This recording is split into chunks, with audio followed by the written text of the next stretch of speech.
Yeah. Nice to meet you, everybody. Royal Leaders Club members now make about $200,000 a year, enjoying quite a comfortable living. Some of them make $300,000, $400,000, even $500,000 a year. And those who make over $600,000 yearly are here today. When they first started, most of them were very poor. To be honest, most of them were teetering on the edge and didn't really have any other choice but to go into this business with me.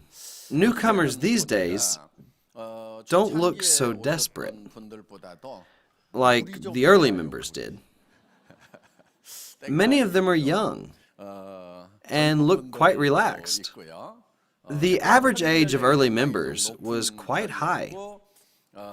Recently, I'm seeing a lot more people who don't necessarily have a problem with their livelihoods or their retirement preparations. They don't seem to have too much trouble with their lives, but are more concerned about their loved ones. That's why they want to do this business. We are very concerned about the future, and the present reality is really not much better. During these uncertain times the world is facing, what's really at stake is our personal economies. Let's say the national economy is booming, with great leadership and fantastic economic policies. What percentage would you consider great growth? A 3% growth in a national economy would be considered amazing. Growth at 5 to 6% is no longer possible for us. A nation with a lower GDP than Korea, a nation like China, would be considered to be growing quite well at 6%. Do you think Korea's economy can grow by 6%? No. Not a single economy in the world that has a comparable size to Korea can grow at 6%. Advanced countries grow at 3% if they are doing really, really well, and at 1.5% if doing poorly. Korea is currently at about 1.5%. Apply this growth rate to your home economies. Would your lifestyle change much, or would your problems all be solved? Think of making $30 more when your monthly income is $2,000. The government can only do so much. Your monthly paycheck might increase from $2,000 to $2,030. There would be little impact on your personal economy. Likewise, in a poor economy, you would lose $30 from your monthly $2,000. Our personal finances are our primary interests, right? You can't really expect the government to do much for you. These days, the government is implementing many welfare programs. I used to be skeptical of general welfare programs, at least those administered by the government. Now, I have a new view on the government's role in the welfare of its people. I used to think for a long time that underprivileged people, such as the sick, the disabled, the elderly, and orphans, were the rightful recipients of the government's welfare. I was strongly against policies that subsidized the young or the unemployed, people who didn't seem to try very hard. I believed the young and healthy should just get out there and work whatever jobs were available to them. I even thought that they were spoiled for not wanting to do manual labor. I realized times have changed so much, and we can't simply turn a deaf ear to young people who are struggling to find work. Now, it's getting a lot harder to find jobs, even for skilled workers, because we're entering a new era of artificial intelligence. How to respond to such a changing world and how to prepare ourselves is of prime importance, I believe. The world's wealth seems to be divided 20 to 80, according to Pareto's law, meaning that 20% of the population controls 80% of the wealth. This rule can be applied to explain many other phenomena. Many things appear to be divided 20 to 80. The fact of the matter is that 20 to 80 hasn't really been all that bad. We're witnessing the world becoming 1 to 99. There's no wonder a movement called Occupy Wall Street took place not too long ago with the slogan of "We're the 99%. The goal of the movement was to take down the 1%. My question is that if we do take down the 1%, will the wealth controlled by them be distributed to the 99%? Will it be distributed fairly among us? Can we expect a nice, equal distribution? I doubt it. I'm not at all advocating monopolies or the wealthy becoming wealthier. On the contrary, I'm very concerned. Even if we want to prevent the concentration of wealth, we must have a realistic perspective on concepts such as income disparity and the wealth gap. Think about what those rich folks possess today. Simply speaking, will the wealth come down to the poor if we completely disassemble all the big corporations? Many are still viewing this situation as a feudal system. In the feudal system, there was a minority of landowners, and the majority were poor. If the land owned by those landlords was taken away and given to the poor, would wealth redistribution be possible or not? That's possible with land in a feudal system. On the other hand, would wealth redistribution be possible with current forms of wealth, such as factories or computer systems? Can they be dismantled and still retain their intrinsic values, thus making redistribution possible? That's not likely. We have no choice but to leave them alone. They have their own roles. It's best if we can do it ourselves. Let's take care of ourselves. In addition, the government can do only so much for us with their aid of 1.5%, for better or for worse. Don't put all your hopes on them. Those big global companies make their ways in the world and create jobs in various different industries. Let them do their jobs and contribute to the economy in their own ways. Personally, I'll be happiest if we, the average people, can take care of ourselves. Yeah. However, we average people can't improve by just getting 1, 2, or 3% more. Why not? Because we're currently making $1,000, $2,000, or $3,000, and 3% or even 10% of that makes no difference. What kind of growth rate would be sufficient? We have to earn 100, 200, 500, even 1,000% more. These are the rates we need. Can the government do that for you? They can't. Then what should we do? We have to learn to take care of ourselves. How and with what are we going to take care of ourselves? Anyone? What an easy question. I want you to think of the role ATOMY is currently playing. If we want to start any business, we must have capital. Isn't that right? You've got to have capital. What kind of capital is readily available to you? Those other outrageous MLMs want you to shell out several $1,000s as your initial investment. In that case, if you don't make more than that several $1,000s, you take a loss, don't you? That's why there are so many victims of such scams. You should never take losses in business. You can do the ATOMY business without incurring any losses. I'll tell you how. See these daily necessities here?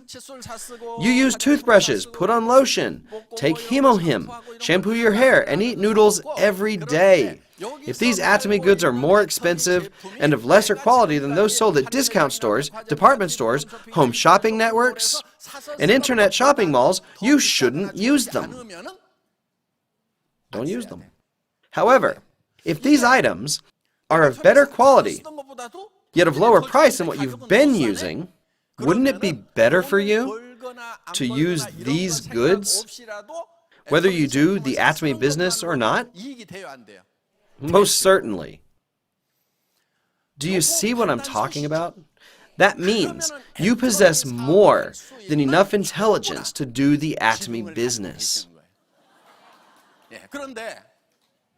If you ever think, am I smart enough to do this?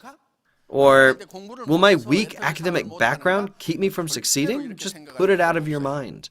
What I just told you is the most crucial aspect of the ATOMY business. In other words, are ATOMY goods of better value than what you usually use? If you're able to go to our website, check the prices of our goods, and decide for yourself whether or not they're priced lower than the other brands, if you can do this, you are intelligent enough to succeed in the ATOMY business. So please stop making excuses. Many people make excuses, saying they're not smart enough, or they have poor education, or some other reason for failure.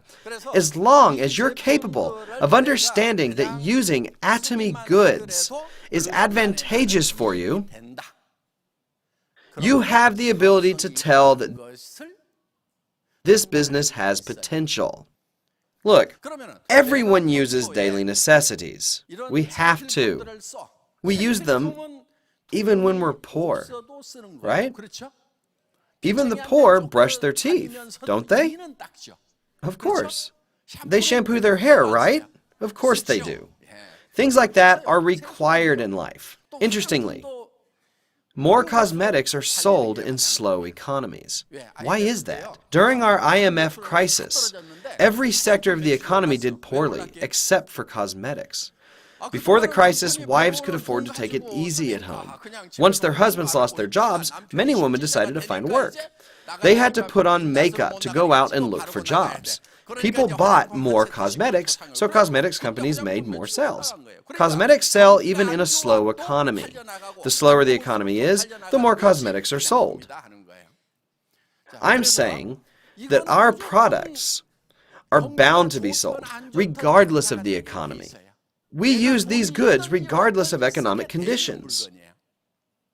How likely is it for your friends or your acquaintances to disagree with you when you're convinced that these goods are of great value? They will agree with you. If they're fully informed, they'll reach the same conclusion.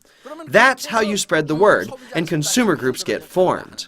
It boils down to receiving compensation while you're spreading the word. Have you made any investment so far? Not at all. Your living expense is your capital. You have to buy these necessities anyway, and you got a good deal on them. Did you take losses or gain benefits? You gained benefits. The next step is to grow your organization. Will it grow on its own, or will you have to put in effort? To put in effort by talking to others about it. When you're finally ready to inform people, you must be completely convinced that this business is going to be successful. From a theoretical perspective, does this business sound doable? It's definitely doable because it's theoretically feasible. Look at us. We have grown consistently over all this time. Our business has not produced a single victim. What truly matters is how determined you are about starting this business. You should be convinced about this business because we're grounded by a very sound principle. Nowadays, I see many people who really should be working with us. Folks who were born in the late 50s are beginning to retire now. They are the prime-time baby boomers. Those who were born in 1955 and 1956 have retired, and now the 57 and 58 ones are beginning to retire. Still, they have many years left to live. It looks like we live, on average, 40 years after retirement. The current life expectancy is 90. But my generation is expected to live until 100 years of age. We have to live 40 more years. Do we have pension income to live on? So-called successful people have pension. Is it sufficient? They can possibly make ends meet. However, pension is in no way sufficient for a luxurious lifestyle. It might be barely enough. Rumor says the national pension system is not running well. And there's a risk we might lose it altogether. You have to know this. Therefore, successful people are now facing a hard path of planning a new life.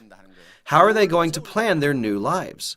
Let's assume those successful people have worked for the government, big corporations, schools, and other decent employers. How are they going to support themselves after retirement? With their pensions? Pension alone won't be enough. They need to come up with a plan B.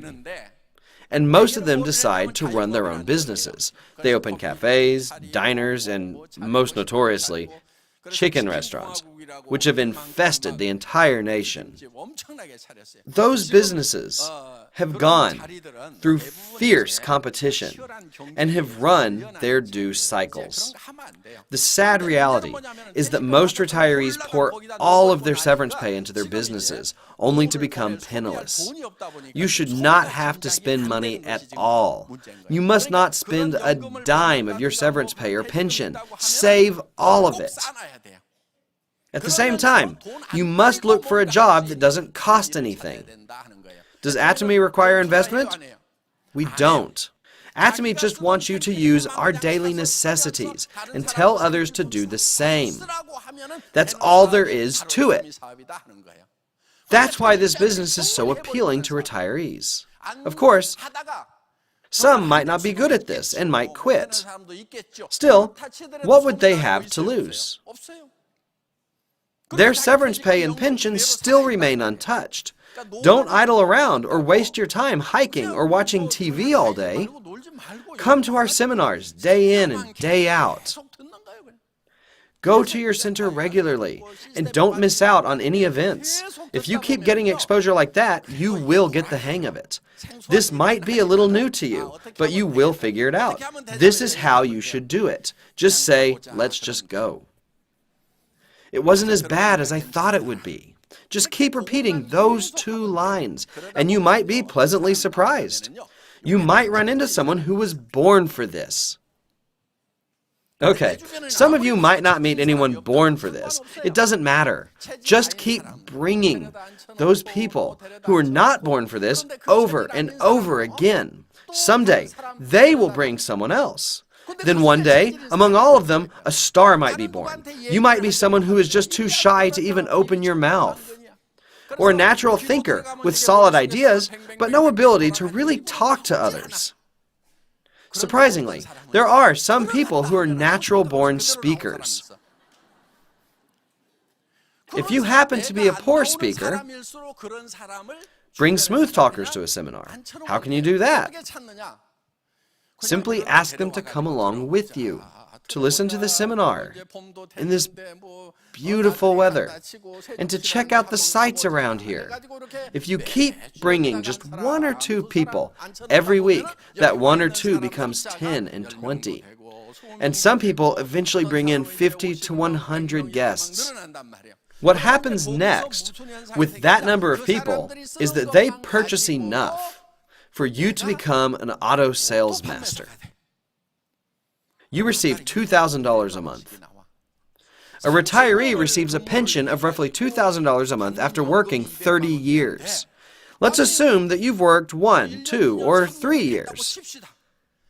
If you make $2,000 a month as an auto salesmaster after working 1, 2, or 3 years, would you consider that quick or slow?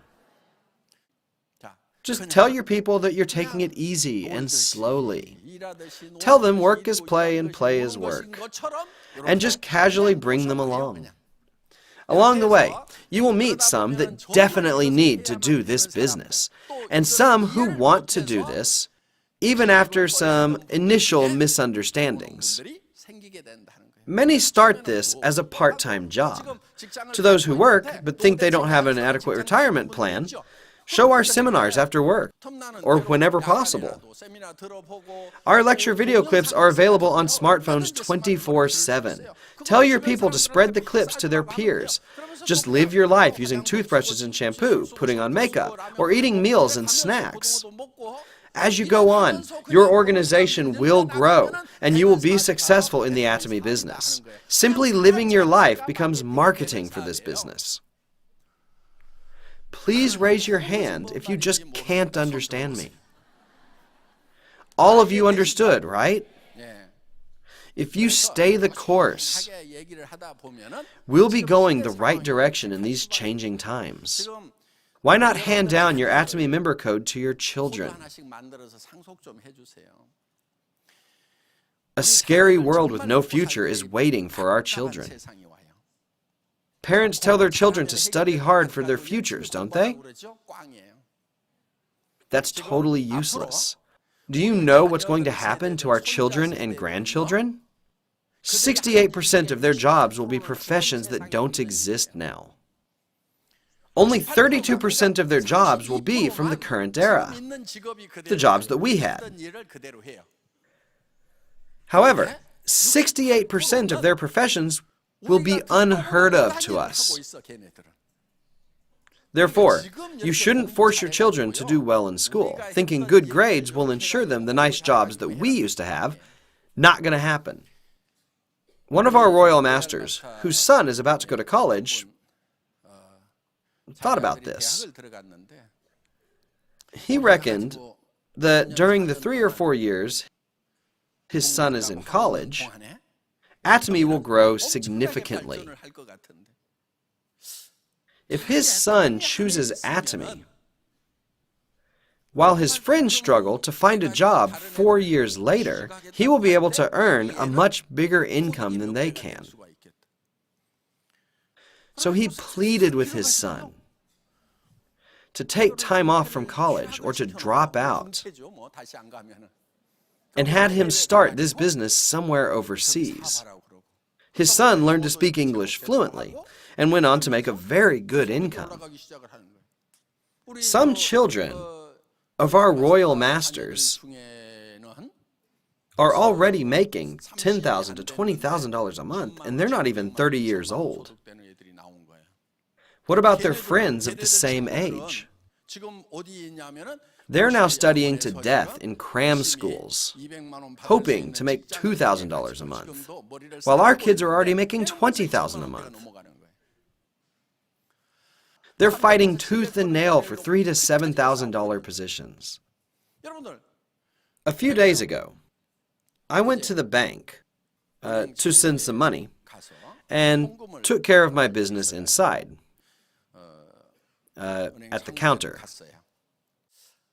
While I was trying to leave, the clerk said very carefully, "President Park, could I ask you a question? A quick answer would be enough."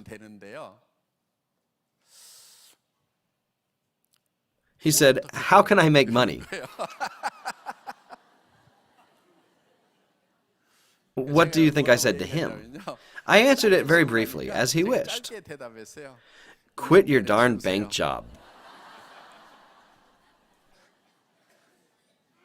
Which took him by surprise. His current job is doomed. It's a dead end. Those bank jobs make $3,000 to $7,000 monthly. And branch heads make about $10,000 monthly. However, these salaries will leave nothing after paying for basic expenses, educating their children, and buying a house. Nothing. To sum up, you studied to death until 30 years of age, dedicated the most energetic part of your life to working in the bank, and wound up with almost nothing at 60. You basically wasted all that time. Most of my peers have retired now from jobs like bank branch heads. Can they find new jobs or not? No way. They can't even find work making $1,000 or $2,000. So why is it that we fail at preparing for old age? Because your plans are doomed from the start. All those conventional professions will disappear as they will be replaced by AI. Almost 70% of current jobs will disappear. All driving jobs will be gone, and bank clerks won't be needed either. That's why I told him to get out quickly. He'll be lucky to keep that job until he's 60. But even that'll be nearly impossible because of automation. I view being forced out as a personal defeat. I think you should make the call yourself. Then you can survive. An egg gets fried if it's cracked by an exterior force, but becomes a chicken when hatched from the inside. Yeah. That's why I told the banker to get out of there. Otherwise, he will get cracked and eventually fried. He'll be gone. I'm telling you that even if your children have stable jobs now, it's better to have them leave their jobs before they are forced out. This is not just my idea. Many sociologists are telling us this. Go to a bookstore where they display all the bestsellers, and the majority of the bestsellers are talking about this. You must take action quickly in response to these phenomena. If you put a frog in water and you boil it slowly, it doesn't realize the imminent danger and it gets cooked. You must jump out of the boiling water. A new, frightening world is waiting for us out there, with 70% of the current jobs disappearing and brand new professions being created. We must come up with Plan Bs. But what kind of Plan Bs are there? If you wanted to earn $2,000, $3,000, $5,000, or $7,000 a month, there are no Plan Bs. Why not? Because everybody in the world is looking for those plans and fighting like crazy in a bloody red ocean. You should go to the blue ocean, which many people aren't even aware of, making $30,000 to $50,000 a month. People don't think much about doing this business, so there are plenty of chances out there. The chance to become a royal master is waiting for you.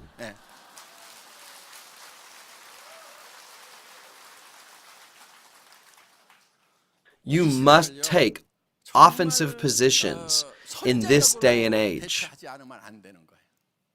If you hesitate, you wind up being boiled like an oblivious frog.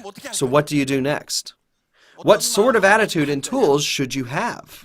Don't you worry about becoming knowledgeable about ATOMY. It's not necessary. There's no need to study our products to learn every little detail about them. You're welcome to study if studying comes to you naturally. However, you shouldn't force yourself to memorize those details. You may get discouraged and give up. There's no need for that, I assure you. Those who get discouraged while figuring out our compensation system may think they're incapable. That's not true. All of you can do this without knowing any of that. If you can explain well, you might have some advantage. However, what's really effective is not your intellectual explanations, but your honesty and goodness, which can bring about a very powerful effect. Let's say there's a sponsor who is excellent at explaining the compensation system, but is an annoying person. He's preoccupied with his compensation, so partners are not going to stick with him. They would feel discouraged. On the other hand, there's a sponsor who's not very knowledgeable, but very kind and honest. He makes you want to help him out. You're afraid no one else will help him out if you don't, because he doesn't seem to have very many resources. You definitely don't want to disappoint him. This is how your organization grows. Honesty and good-heartedness can generate a much higher productivity than what knowledge can generate. That's a fact. They are such valuable capital. Let me tell you what honesty is all about. Keeping your word, even in a situation where you take losses, is true honesty. Changing your positions depending on the situation is not honesty. You must follow up with your actions even if the situation changes. In other words, you should embrace taking losses. Good-heartedness refers to putting priority on others' gains rather than your own. 1 Corinthians 13 talks about love. Love is kind, and it is not self-seeking, Paul tells us. In other words, selfishness is not kindness. Kindness is to seek others' gains before seeking your own. This is how you should approach your work. You should have compassion for your partners. If you're a person who is happier to see them getting paid instead of yourself, you will succeed 100%. I guarantee it. How could you not succeed with that kind of mentality? Would your partners not sense it? Of course they would. My sponsor sincerely wants to see me succeed. That's what I did. I am a very good-hearted CEO.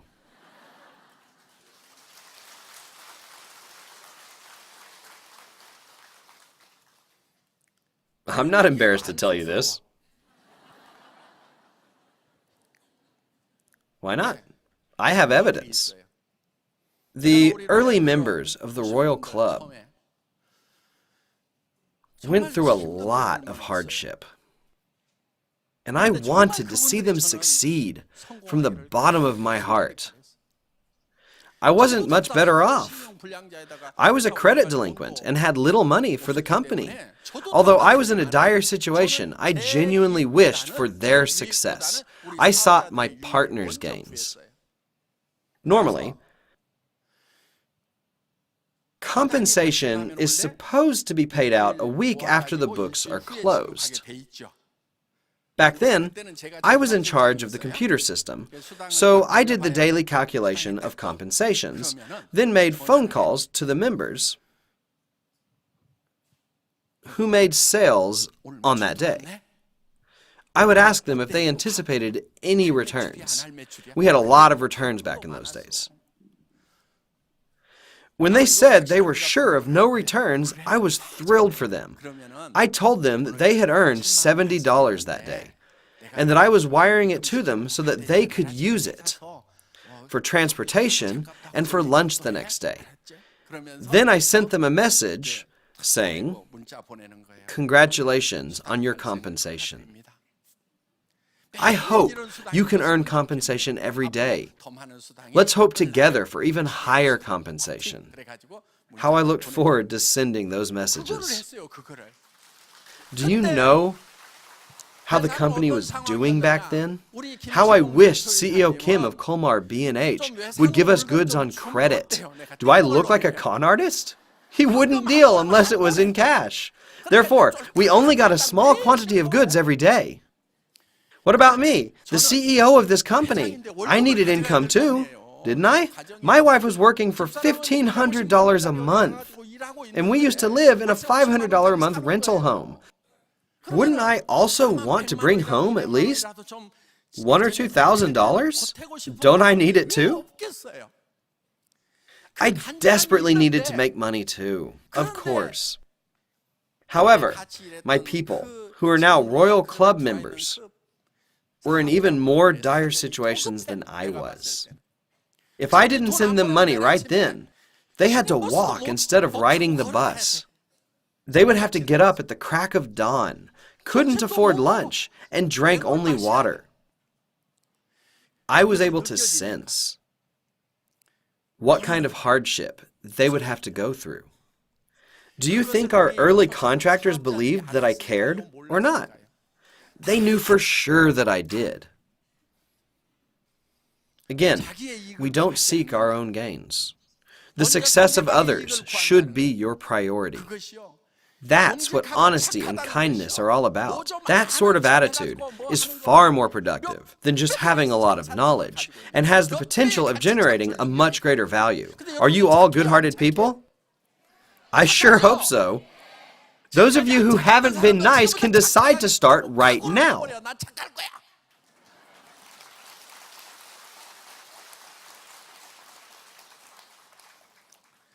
Please repeat after me. I am a good-hearted person.